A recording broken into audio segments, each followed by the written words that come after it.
Father Thomas Netturan. ഇടവകയിലെ ജനപ്രിയനായ വൈദികൻ. എന്തിനായിരുന്നു ഫാദർ നിങ്ങൾ 5 നിരപരാധികളായ സ്ത്രീകളെ അതിക്രൂരമായി കൊല ചെയ്തത്?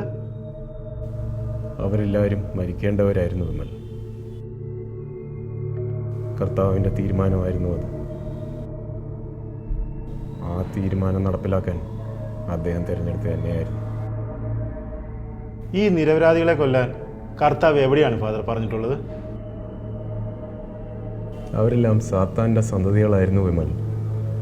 അവർ ചെയ്ത പാപത്തിൻ്റെ ഫലം മരണത്തിലൂടെ അവർ അനുഭവിക്കണമായിരുന്നു. നിങ്ങൾക്ക് ഇതിൽ നിന്നും രക്ഷപ്പെടാൻ കഴിയില്ല ഫാദർ.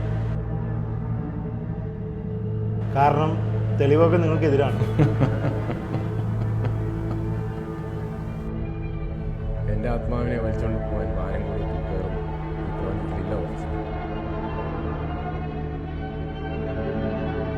എന്നാൽ നിനക്കറിയോ വഞ്ചന എത്ര വലിയ പൊറുക്കപ്പെടാത്ത പാപമാണെന്ന്?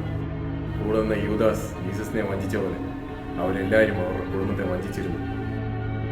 എന്താണ് മെറിൻ, സുഖമല്ലേ? ആദ്യമായിട്ടാണ് എനിക്കൊരു വീഴ്ച പറ്റുന്നത്. അത് സാരമില്ല, ആ പാവം ഞാൻ കഴിക്കളഞ്ഞു. ദൈവത്തിൻ്റെ തീരുമാനങ്ങൾക്ക് തെറ്റുപറ്റുമോ ഫാദർ? അതുകൊണ്ടാണോ ഈ നിരപരാധിയായ സ്ത്രീയെ കർത്താവ് നിങ്ങളുടെ കയ്യിൽ നിന്ന് രക്ഷപ്പെടുത്തി ഇവിടെ എത്തിച്ചത്? നിരപരാധിയാണോ?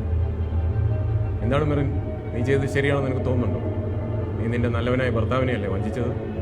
നീ നിന്റെ ആവശ്യങ്ങൾക്ക് വേണ്ടി അവനെ ഉപയോഗിക്കുകയല്ലായിരുന്നു. അവസാനം നിന്റെ വേർപാടിൽ മനം നൊന്ത ആ സാധു ജീവനൊടുക്കിയില്ലേ? അതിനൊന്നും മാപ്പില്ല മെറിൻ. നീ സാത്താന്റെ സന്തതി തന്നെ. നിന്റെ ജീവനും എന്റെ കൈ കൊണ്ട് അവസാനിക്കേണ്ട. ഇവൻ ഈ ദുഷ്ടം മരിക്കേണ്ടവനാണ്. ഇനി ഇവൻ ജീവിച്ചിരുന്ന എന്നെ തേടി വരും. എനിക്ക് ഇനി പേടിച്ചു കഴിയാൻ വയ്യ. അയാൾക്ക് കിട്ടാവുന്ന ഏറ്റവും വലിയ ശിക്ഷ അത് നിയമം കൊടുത്തോളൂ. നീ ഇനി അത് ബലിയാടാവണ്ട.